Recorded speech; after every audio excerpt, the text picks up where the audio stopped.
మరి ఏదో విధంగా తెలంగాణలో ప్రశ్నించే గొంతుకల పైన గాని, విశ్లేషించే స్వరాల పైన గాని, వాళ్ళ ఎప్పటికప్పుడు వాళ్ళు స్పందించే తీరు పైన ఎందుకో ఆంధ్ర ప్రభుత్వం ఇప్పటికీ తెలంగాణలో ఉన్న మేధావులను మరి వీళ్ళందరినీ ఇయాటికి శత్రువులుగానే పరిగణిస్తుంది.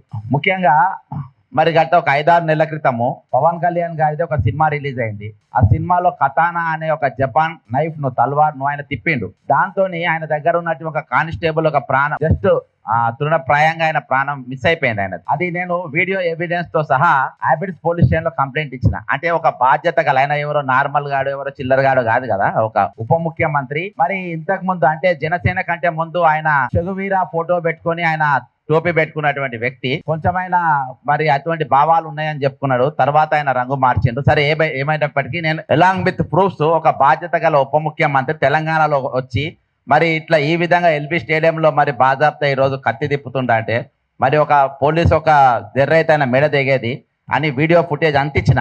కానీ మన తెలంగాణ పోలీసు చాలా గొప్పోళ్ళు. పక్క రాష్ట్రం ఉప ముఖ్యమంత్రి ఆయన మీదనే కేసు ఎందుకు పెట్టాలని చెప్పేసి కేసు రిజిస్టర్ చేయలేదు. నేను ఇప్పటికి చాలా సార్లు చేసిన. నేను ఎందుకు ఇచ్చిన కంప్లైంట్ అంటే, ఒకటి నీ బాధ్యత ఏంది, నువ్వు చేయాల్సిన పనులు ఏంది, నువ్వు ఏ విధంగా చేస్తున్నావు. తెలంగాణలో వచ్చి నా హైదరాబాద్కి వచ్చి నా స్టేడియంలో నువ్వు తలవారు తిప్పే స్థాయికి నువ్వు ఎదిగినవా అని చెప్పేసి ఒక పౌరుషం, తెలంగాణ పౌరుషం చూపించాలనే ఉద్దేశంతో నేను ఇచ్చిన. ప్రొఫెసర్ నాగేష్ గారి విషయానికి వస్తే, అంటే ఈ రోజు వాళ్ళు ఏ విధంగానైనా నాకు ఇయాటికి ఒక అర్థం కాని ప్రశ్న ఏంటంటే, ఇదే రౌండ్ టేబుల్లో ఎన్నోసార్లు ఇన్నయ్య గారు కూడా కూర్చుండ్రు.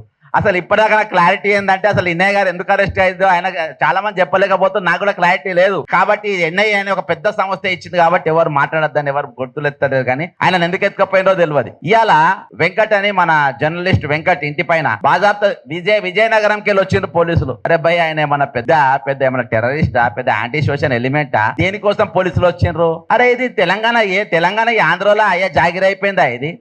అంటే అక్కడికి వెళ్ళి హైదరాబాద్ తెలంగాణ పోలీసు వాళ్ళు వస్తారు, ఇక్కడ వచ్చి ఇళ్ళ మీద పడతారు. అరే మేము మామూలు వాళ్ళమా? మేము ప్రశ్నించే గొంతుకలం. మేము మన బండి సంజయ్ కేంద్ర మంత్రి కొడుకు ఒక ఇష్యూలో పాల్గొంటేనే ఇక్కడనే రౌండ్ టేబుల్ మీద పడ్డాం, అరెస్ట్ అయ్యేదాకా ఎంబడి పడ్డాం. లాస్ట్ కు ఒక 267 మంది పోలీసు ప్రశ్నించే గొంతుల పైన కేసులు పెట్టే కాడికి తీసుకొని వచ్చినాం. అరే అంత గట్టి స్వరాలు ఉన్నాయి ఇక్కడ. ఇలా అంటే పోలీసు వాళ్ళు ఎట్లా వస్తున్నారు అసలు ఆంధ్రాకి వెళ్ళి ఇక్కడికి పోలీసులు?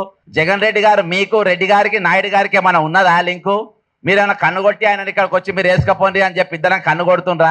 ఏమైనా ఇక్కడ మేజర్ ఇష్యూస్ ఏమైనా డైవర్ట్ చేసే ప్రయత్నాలు చేస్తుండ్రా? ఎందుకంటే ప్రొఫెసర్ నాగేశ్వరరావు గారు మన 2 రాష్ట్రాలనే కాక భారతదేశం అంతటా కూడా ఆయన పేరు ప్రఖ్యాతలు ఉన్నాయి. కాబట్టి 2 సబ్జెక్ట్ ఈరోజు ఫార్మర్స్ ఇష్యూ చాలా పెద్దగా నడుస్తూ ఉంది. దాదాపు 10 మంది ఫార్మర్స్ ఇప్పటి చచ్చిపోయినరు. పృథ్వీ గారు కానీ ఇక్కడ ఉన్నవారు చాలా మంది కల్లాల కాడికి కూడా పోయినరు. మరి మేము కూడా మానవ హక్కుల కమిషన్లో ఫిర్యాదు చేసినాం.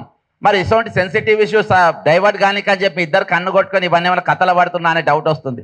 ఎందుకంటే ఈరోజు మరి ఎక్కడ చూసినా కానీ ఒక పెద్ద చర్చ ఈరోజు నాగేశ్వరరావు గారి వెళ్ళింది. ఏది ఏమైనప్పటికీ ఇయాటికి నేను అనుకుంటున్నా, ఇది నాగేశ్వరరావు గారి మీద ఏదైతే మీరు కేసు పెట్టిందో ఇదే ఆఖరి కేసు కావాలి. మళ్ళీ ఇంకొక జర్నలిస్ట్ గారి పైన కానీ, ఇంకో మేధావి మీద కానీ, ఇంకో ప్రశ్నించే గొంతుకల మీద కానీ ఈరోజు ఇటువంటి కేసులు ఉండే ప్రయత్నాలు చేయొద్దు. ఈరోజు తెలంగాణ వనరులు ఇంకా దోపిడీ గురైతేనే ఉంది. ఇచ్చిన ఫ్యూచర్స్ కాంట్రాక్ట్ సీఎం రమేష్ కి ఇచ్చిండ్రు. ఎవరైనా సీఎం రమేష్ ఎక్కడికి వెళ్ళి వచ్చిండ్రు? ఈ రోజు మా కాంట్రాక్ట్లను తీసుకుంటాం, మా వర్కులు తీసుకుంటాం. ఇంతకు ముందు దోచుకుపోయిందని చెప్పి మేము తెలంగాణ తెచ్చుకున్నాం. ఇప్పుడు దోచి పెడుతున్నాం కదా మేము బాజాబ్తా. నువ్వు ఎందుకు ఫికర్ చేస్తున్నాం? మేమే దోచి పెడుతున్నాం మీకు. అయినా కానీ ఇయాటికి మేము మాట్లాడేటోళ్ళము, ప్రశ్నించేటోళ్ళము, అడిగేటోళ్ళము ఎందుకు మమ్మల్ని టార్గెట్ చేస్తుండ్రు? ఈ రోజు నేను గతంలో రాజశేఖర రెడ్డి గారు సీఎం గా ఉన్నప్పుడు నేను కార్పొరేషన్ చైర్మన్ గా అక్కడ ఉన్న క్యాడర్ తోని కొంచెం నాకు దగ్గర సంబంధాలు ఉన్నాయి. ఎందుకంటే రాంబాబు గారు వాళ్ళందరూ కూడా నాతోని చైర్మన్ గా ఉన్నటువంటి వ్యక్తి. కొంచెం నేను ఇన్పుట్ తీసుకున్నా అసలు జరిగింది ఏందని. నాగేశ్వరరావు గారు ఏదైతే విశ్లేషణ చెప్పిండో అది కరెక్టా రాంగా అని చెప్పి 100% కరెక్ట్ అని చెప్పినా మరి ఎఫ్ఐఆర్ చేస్తారా నా మీద? ఇది అభిప్రాయం చాలా మంది పెడుతున్నారు. మరి నాగేశ్వరరావు గారు చెప్తానే అంటేనే ఎందుకు పెట్టిండ్రు? ఎందుకంటే అది అయితే 2 రాష్ట్రాలలో కాదు దేశ వ్యాప్తంగా పాపులర్ అవుతుందని. నేను ఒకటే చెప్తున్నా, మీరు వెంటనే ఆ పెట్టిన కేసులు వాపసు తీసుకోవాలని చెప్తున్నా. ఇంకా ఈ చిల్లర కథలు ఏవైతే మీరు పేడ్ మీడియాతోని మరి నిత్యం ఆయన పైన ఏవైతే పోస్టింగ్లు పెట్టిస్తుండ్రో, ట్విట్టర్లు పెట్టిస్తుండ్రో, అవి మాకు కూడా వస్తే మేము కూడా పెట్టగలుగుతాం. అవన్నీ మానుకోవాలి. ట్యాట్ ఇద్దామంటే టిట్ ఫర్ ట్యాట్ ఇద్దాం, చూసుకుందామంటే చూసుకుందాం. వీళ్ళు ఎవరైనా తక్కువేం లేరు. మరి మాకైతే పెద్దగా గుంటూరులో, విజయవాడలో, శ్రీకాకుళం నాకు పెద్ద పనేం ఉండదు. కానీ చంద్రబాబు నాయుడు ఇక్కడనే ఉండదు. ఆయన ఇంటికి మీద పోతే నా పెద్ద ఫరకేం పడది. పవన్ కళ్యాణ్ అంటే హైదరాబాద్ కి రావాలని వారి ఇంటికి పోతా, వాళ్ళు ఎట్లా ఇక్కడ తిరుగుతారో చూస్తానే బాజాబ్తా హెచ్చరిక చేస్తున్నా. మీరు ఏమన్నా రాసుకోండి. ఇవాళకెళ్ళి ఇక్కడ ప్రొఫెసర్ నాగేశ్వరరావు గారి మీద పెట్టిన ఎఫ్ఐఆర్ వాపస్ తీసుకోకుంటే చంద్రబాబు నాయుడు అనేటువంటి హైదరాబాద్ లో తిరిగాడు, లోకేష్ అనేటోడు హైదరాబాద్ లో తిరిగాడు. ఇలా పౌర సమాజం మొత్తం కళ్ళెత్తది. మా తరపున మాట్లాడేటోళ్ళు మా దగ్గర ఉన్న గలాలను ఈ రోజు మీ కాళ్ళెత్తి తొక్కుతామంటే ఈ రోజు ఇక్కడ ఊకునేటోళ్ళు లేవడం మిస్టర్ చంద్రబాబు నాయుడు. పవన్ కళ్యాణ్ గారు మీరు ఏం చెప్పిండ్రు? మీరు రంగుల ఊసలు మార్చినట్టుగా మేము ఊసలు మార్చాం. ఇక్కడ మేము బరాబర్ నిలబడతాం, కళాయించి నిలబడతాం, మొగోళ్ళు నిలబెడతాం, మొనగాళ్ళ లెక్క నిలబడతాం. నీలక చెక్కగా లెక్క నిలబడరు. ఈ రోజు నాగేశ్వరరావు గారి మీద తుపాకీ పెట్టి మా మీద కాల్చే ప్రయత్నం చేస్తున్నా కావచ్చు. ఈ రోజు మీ పోలీసులను ఇక్కడ హైదరాబాద్ లో ఏ విధంగా తిరుగుతారు బాస్? తెలంగాణకు పోలీసులు ఏ విధంగా వస్తారు? అరెస్ట్ వారెంట్లు పట్టుకొని ఏ విధంగా వస్తారు? మేము చేతగాని వాళ్ళమా? చేతు గాజులు వేసుకున్నామా? రేవంత్ రెడ్డి దగ్గర హోంశాఖ మంత్రి ఉన్నది, ఏ విధంగా నువ్వు అనుమతిస్తున్నావు? ఈ కాంచెలు వారెంట్లతో ఆంధ్రకేరళ వాళ్ళ పోలీసులు వస్తే అరెస్ట్ చేసి లోపడేసి పడేయాలి, వాళ్ళని జైల్లో పెట్టాలి. ఎట్లెట్లు వస్తాయి? తమాషా చేస్తుండ్రా ఇక్కడ. ఇదే ఆఖరి ఎఫ్ఐఆర్ కావాలి, ఇదే లాస్ట్ ఎఫ్ఐఆర్ కావాలి. ఇంకోసారి ఎఫ్ఐఆర్ అయితే మామూలుగా ఉండదు చెప్తున్నా. పవన్ కళ్యాణ్ చెప్తున్నా, ఖబర్దార్ అని చెప్తున్నా, హెచ్చరిస్తున్నా. రిక్వెస్ట్ బొంగ ఎవరి చేయడు ఇక్కడ. నువ్వు చేసి చూడు, ఇక్కడ అరెస్ట్ చేసి చూడు, కుత్క మీద కాలే తొక్కుదా నా కొడకల్లారా. జై తెలంగాణ, వీళ్ళకు జోహార్లు.